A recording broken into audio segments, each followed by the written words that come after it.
और चलिए अब बात करेंगे दिल्ली की, जहां सोमवार देर रात को एमपी के दिग्गज नेताओं कमलनाथ और दिग्विजय सिंह की राष्ट्रीय अध्यक्ष मल्लिकार्जुन खड़गे के आवास पर बैठक हुई। एमपी चुनाव में कमलनाथ और दिग्विजय के बीच मनमुटाव की चर्चा को लेकर यह बैठक अहम मानी जा रही है। दरअसल देर रात तक ये बैठक चली। राहुल गांधी भी इस मीटिंग में मौजूद रहे। हालांकि उन्होंने मीटिंग के बाद मीडिया से कोई बात नहीं की और इससे जाहिर है कि जो मनमुटाव की खबरें चल रही थी अब तक, उस पर हो सकता है कि विराम लगाने का ये प्रयास हो सकता है।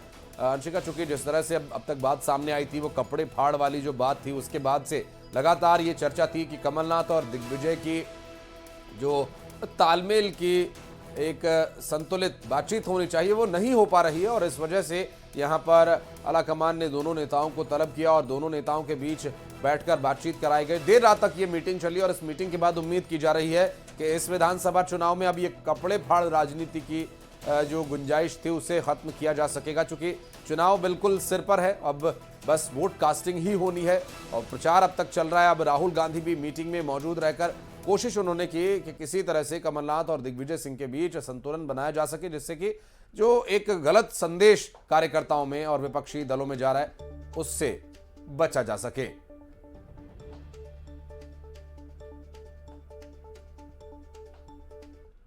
राहुल गांधी मल्लिकार्जुन खड़गे के आवास से निकल रहे हैं। राहुल सर, एक साथ हालांकि देखा जाए तो राहुल गांधी अब निकल चुके हैं और यहाँ पर जो महत्वपूर्ण बैठक थी वो बैठक खत्म हो चुकी है।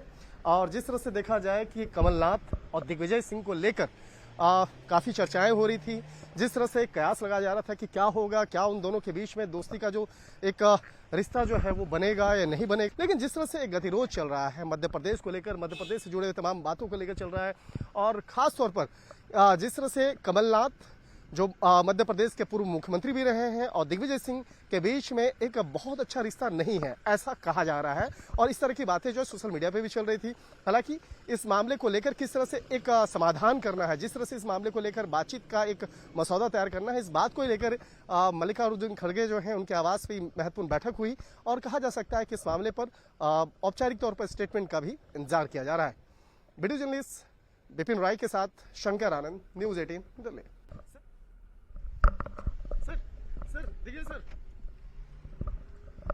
दिग्विजय सिंह बाहर निकलते हुए, हालांकि उनके चेहरे की जो आव भाव को देखकर समझा जा सकता है वो कुछ भी बात करने के मूड में नहीं थे। मध्य प्रदेश के पूर्व मुख्यमंत्री कमलनाथ और दिग्विजय सिंह को लेकर और उनके आपसी रिश्ते को लेकर जिस तरह से काफी जो एक सुगबुगाहट चल रही थी, इस बात को लेकर कि कांग्रेस के आला कमान चाहते थे कि ये इस मामले पर एक कोशिश किया जाए कि वो रिश्ते में एक बेहतर से एक दोस्ताना रिश्ता बने। जिस तरह से खबरें चल रही थी कि पूर्व मुख्यमंत्री कमलनाथ और दिग्विजय सिंह के बीच में बहुत अच्छे रिश्ते नहीं हैं, लेकिन इन तमाम रिश्तों को लेकर पहले से कई स्टेटमेंट दिया जा चुका है। उनका कहना था कि नहीं, रिश्ता बहुत अच्छा है, मजबूत है। लेकिन जिस तरह से यहाँ पर एक महत्वपूर्ण बैठक आयोजित की गई थी पार्टी प्रेसिडेंट के आवास पर और कई घंटे तक वो महत्वपूर्ण बैठक चली और जिसमें कि बाकायदा राहुल गांधी पहुंचे थे, मल्लिकार्जुन खड़गे के आवास पर कमलनाथ पहुंचे, दिग्विजय सिंह पहुंचे और इसके साथ साथ कोशिश की जा रही थी कि तमाम मध्य प्रदेश से जुड़े मसलों पर भी विस्तार से बातचीत की जाए और खासतौर पर चुनाव की से संबंधित तमाम रणनीति पर चर्चा किया जाए। वीडियो जर्नलिस्ट विपिन राय के साथ शंकर आनंद, न्यूज 18 दिल्ली। तो देर रात तक चली इस मीटिंग में क्या संतुलन बन पाया, क्या वो संतुलित राजनीति आगे हो पाएगी? क्योंकि कांग्रेस में जिस तरह से अभी दो बड़े नेता, दोनों ही प्रदेश के मुख्यमंत्री रह चुके हैं, दोनों ही प्रदेश में कांग्रेस पार्टी का चेहरा है और दोनों ही टिकट वितरण में जिम्मेदार थे, ऐसा जो दावा है वो किया जा रहा है। लेकिन कांग्रेस में कमलनाथ कहते हैं कि दिग्विजय सिंह टिकट बांट रहे हैं और दिग्विजय सिंह कहते हैं कमलनाथ टिकट बांट रहे हैं। शैलेंद्र भदौरिया हमारे संवाददाता साथ जुड़ गए हैं। शैलेंद्र, कल जो मीटिंग हुई इसको लेकर जानकारी यही है कि मन मुटाव को दूर करने के लिए और अगर किसी बात से संतुष्टि नहीं हो रही है तो उस पर सहमति बनाने के लिए इस मीटिंग को बुलाया गया। लेकिन इसका निष्कर्ष क्या निकला, सॉल्यूशन क्या निकला? देखिए, बिल्कुल मैं आपको बता दूं कि मध्य प्रदेश में 17 तारीख को चुनाव होने, और अगर कांग्रेस के लिहाज से देखें तो दिग्विजय सिंह और पूर्व मुख्यमंत्री कमलनाथ दो बड़े चेहरे हैं जिनकी अगुवाई में मध्य प्रदेश में चुनाव लड़ा जा रहा है। शिवपुरी से जब वीरेंद्र रघुवंशी जो कोलारस से बीजेपी के विधायक थे कांग्रेस में आए थे, लेकिन जब उनका टिकट नहीं हुआ था, उसके बाद जब वो कमलनाथ के बंगले पर मिलने पहुंचे थे तो कमलनाथ ने यह कहा था कि उनके टिकट की जिम्मेदारी उन्होंने दिग्विजय सिंह को दी थी, और यदि आपको लगता है कि आपका टिकट नहीं हुआ तो दिग्विजय सिंह के कपड़े फाड़िए।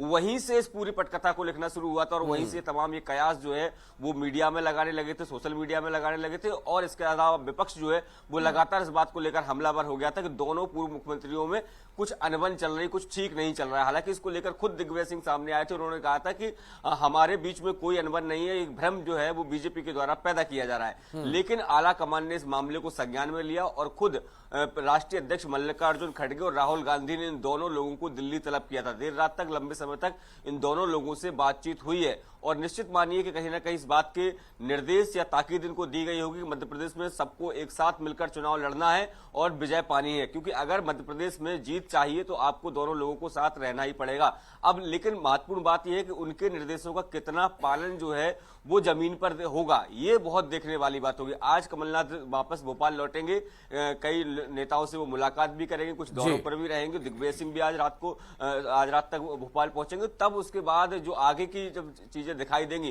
क्योंकि जिस तरीके से दिग्विजय सिंह ने चुनाव प्रचार से दूरी बनाई थी, उसके बाद बीजेपी ने कहना शुरू कर दिया था कि कमलनाथ को अलग थलग छोड़कर दिग्विजय सिंह अपने घर बैठ गए, यानी कहीं ना कहीं जो मनमुटाव की खबरें उनको बल दिया था इस तरह की चीजें करके। तो ऐसे में अब विपक्ष अब आगे शैलेंद्र दिखेगा कि ये मीटिंग का असर क्या रहा, और कैसे इस मीटिंग के बाद जो संतुलन नहीं बन रहा था दोनों नेताओं के बीच, क्या वो संतुलन बन पाएगा, जो कि पार्टी के लिए बहुत जरूरी है। चूंकि आरोप बार बार ये लग रहे थे कि दिग्विजय सिंह की भी नहीं चली, बल्कि उनके बेटे जयवर्धन की चली है, कमलनाथ की भी नहीं चली, नकुलनाथ की चली है, ये अपने अपने टिकट बांट रहे हैं। बहरहाल बहुत बहुत शुक्रिया आपका इस पूरे मामले पर डिटेल देने के लिए। बढ़ते हैं आगे, रुक करेंगे अगली खबर का। अमित शाह ने ग्वालियर चंबल की करीब 1.5 घंटे तक मैराथन बैठक ली, और यहां बैठक में अमित शाह ने ग्वालियर चंबल अंचल के भाजपा प्रत्याशियों और पदाधिकारियों की जीत का मंत्र उन्हें दिया, और रूठे हुए नेताओं को मनाकर पार्टी के लिए काम करने की नसीहत दी। अमित शाह के मंत्र के बाद पार्टी आक्रामक तरीके से प्रचार में उतरेगी। बैठक में मध्य प्रदेश के चुनाव प्रबंधन समिति के संयोजक केंद्रीय मंत्री नरेंद्र सिंह तोमर, केंद्रीय मंत्री ज्योतिरादित्य सिंधिया, मध्य प्रदेश के प्रभारी केंद्रीय मंत्री भूपेंद्र सिंह यादव और सह प्रभारी अश्विनी वैष्णव के साथ ही केंद्रीय राज्य मंत्री एसपी सिंह बघेल भी शामिल हुए। हमारा वो कार्यकर्ताओं का समूह जिसके बल पर हम चुनाव लड़ रहे हैं पूरे अंचल के भीतर, उनमें आत्मविश्वास पैदा हुआ है। और अमित जी जो मंत्र देते हैं वो मंत्र तो बड़े करिश्मा दिखाते हैं, मैदान में जाकर ये परिणाम जरूर आए। चिन्हित लोगों को आज बुलाया गया था, जो फीडबैक दिया उस पर काम करेंगे तो भारतीय जनता पार्टी सफलता जरूर लेगी। युद्ध के मैदान में सेनाएं सज जाती हैं, तो सेनापति द्वारा दिया गया उत्साह बढ़ाने वाले भाषण से अच्छे युद्ध भी। और सीएम शिवराज सिंह चौहान आज फिर प्रचार करेंगे। रतलाम और आगर मालवा जाएंगे शिवराज सिंह चौहान। दरअसल जावरा में एक सभा को संबोधित करना है मुख्यमंत्री शिवराज सिंह चौहान को। विधायक राजेंद्र पांडे के लिए वोट की अपील करेंगे। आगर मालवा के नलखेड़ा में प्रचार करेंगे। राणा विक्रम सिंह के समर्थन में सभा करेंगे। मुख्यमंत्री शिवराज सिंह चौहान ताबड़तोड़ जनसभाएं और रोड शोज में व्यस्त हैं, और लगातार इस प्रचार अभियान को वो धार दिए जा रहे हैं। और ऐसे में आज राजेंद्र पांडे के लिए वोट की अपील करेंगे जनता से, जनता के बीच जाएंगे। और आपको याद होगा कल अपने पैतृक गांव गए थे जैत, और उसके बाद बुधनी पहुंचे थे नामांकन करने। आज अपने प्रत्याशियों के लिए, भाजपा प्रत्याशियों के लिए वोट की अपील करेंगे।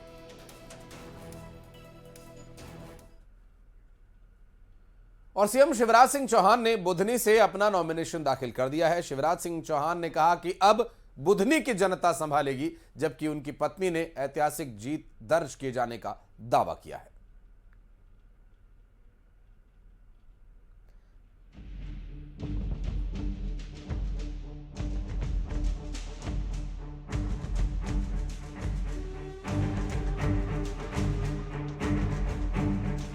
नामांकन के अंतिम दिन सीएम शिवराज सिंह चौहान ने अपना नॉमिनेशन दाखिल किया। बुधनी के एसडीएम दफ्तर में उन्होंने अपना पर्चा भरा। इस दौरान लाडली बहनें भी साथ रहीं। नॉमिनेशन के बाद शिवराज ने कहा कि जनता का आशीर्वाद लेकर फॉर्म भर दिया है। जनता का पहले माँ की कृपा और आशीर्वाद लेके पूजा करके और फिर जनता से आशीर्वाद लेके मैंने अपना नामांकन फॉर्म भर दिया है और अब मैं चुनाव प्रचार की सारी जवाबदारी अपनी जनता के ऊपर सौंप के आज ही अभी मैं सुहागपुर जा रहा हूँ और सुहागपुर के बाद सिवनी मालवा वहाँ भी जाऊंगा। चुनाव प्रचार मेरा प्रदेश में फिर शुरू। प्रदेश आप देखेंगे, बुधनी कौन संभालेगा? मेरी जनता संभालेगी। बुधनी बुधनी की जनता और मैं दो है ही नहीं, हम एक है। इससे पहले शिवराज ने पैतृक गांव व जैत में मां नर्मदा की पूजा की, साथ ही कुल देवी देवताओं का आशीर्वाद लिया। वहीं उनके साथ रही पत्नी साधना सिंह ने ऐतिहासिक जीत का दावा किया।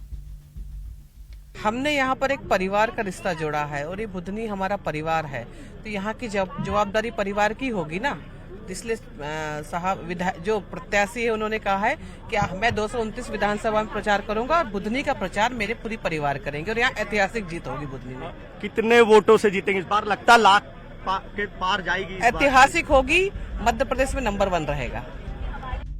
बुधनी से सीएम शिवराज जो लगातार विधानसभा चुनावों में जीत दर्ज करते आ रहे हैं। हालांकि मुकाबले को मुश्किल बनाने के लिए कांग्रेस ने अभिनेता विक्रम मस्ताल को मैदान में उतारा है।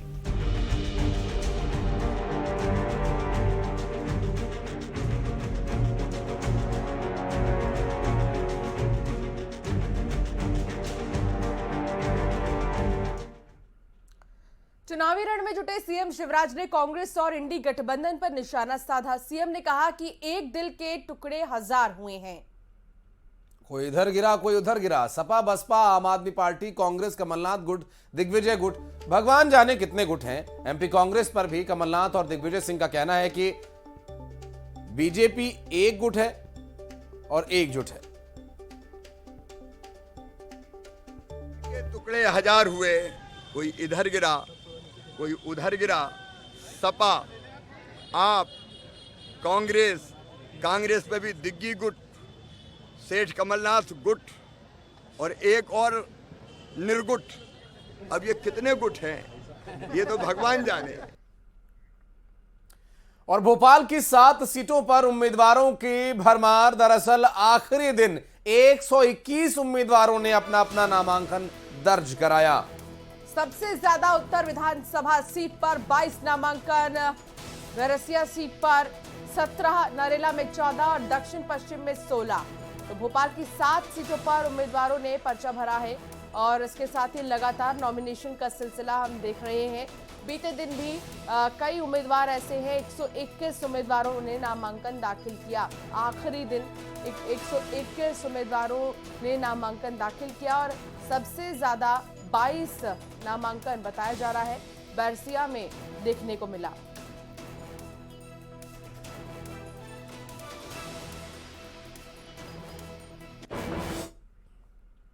इंदौर में पीसीसी चीफ कमलनाथ ने कांग्रेस प्रत्याशियों का नामांकन कराया, साथ ही सभा को संबोधित भी किया। इससे पहले राजबाड़ा पर अहिल्या माता प्रतिमा पर कमलनाथ ने माल्यार्पण किया और इसके बाद प्रत्याशियों के साथ रथ पर सवार होकर कलेक्ट्रेट पहुंचे कमलनाथ। ये उस वक्त की तस्वीरें आपकी टीवी स्क्रीन पर। आम सभा में सभी प्रत्याशियों को लेकर कमलनाथ मंच से जीत का दावा कर रहे थे, जनता से वोट की अपील कर रहे थे और ताबड़तोड़ चुनाव प्रचार में कमलनाथ कांग्रेस पार्टी के प्रत्याशियों के लिए वोट की अपील करते नजर आ रहे हैं। और ये जो कल कार्यक्रम हुआ उसकी तस्वीरें, और यहां पर बीजेपी पर तंज कसना नहीं भूले, शिवराज सिंह चौहान को निशाने पर लिया। और यहां एक तरफ राजनीतिक दल चुनाव पार्टियों में जुटे हुए हैं, तो पार्टी के प्रचार में जुटे हुए हैं, तो दूसरी तरफ पुलिस बल भी लगातार चुनाव प्रभावित करने वाले एलिमेंट्स पर काम कर रही है। भारी मात्रा में अवैध शराब जब्त की गई। रतलाम में शराब से भरे 2 कंटेनर्स पकड़े गए। दिल्ली से मुंबई ये शराब ले जाई जा रही थी। पुलिस ने 2 आरोपियों को गिरफ्तार भी किया है। 1100 पेटी से ज्यादा शराब है और इसकी गिनती अभी भी लगातार जारी है। 1 करोड़ से ज्यादा शराब की कीमत आंकी गई है अभी तक। बिलपांग थाना पुलिस की कार्रवाई है जहां भारी मात्रा में अवैध शराब जब्त किया गया। और खबरें आगे भी जारी रहेंगी। वक्त एक छोटे से ब्रेक का है। आप देखते रहिए न्यूज़ 18।